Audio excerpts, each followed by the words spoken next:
I think we can have different views about Hamas as a political party. We can have different views about armed resistance.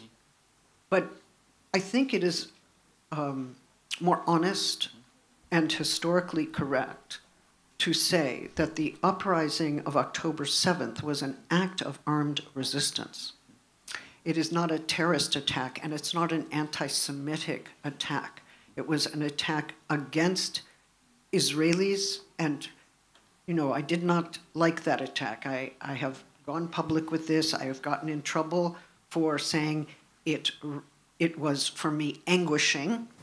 It was anguishing. It was terrible. However, I would be very foolish if I then decided that the only violence in the scene was the violence done to Israeli people.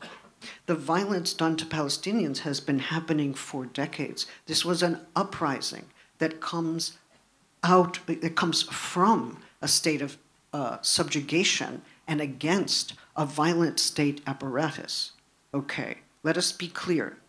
Now, you can be for or against armed resistance, you can be for or against Hamas, but let us at least call it armed resistance, and then we can have a debate about whether we think it's right or whether they did the right thing, whether a different strategy.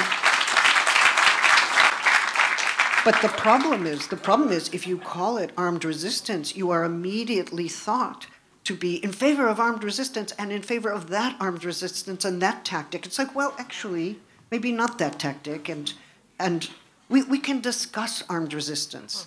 It is an open debate, but I think it is descriptively correct. If we decide that it was only or primarily anti-Semitic, again, we efface the political structure and the violent structure from which that uprising emerged. I will get in trouble for that, but you will defend me. You will defend me when I am attacked tomorrow.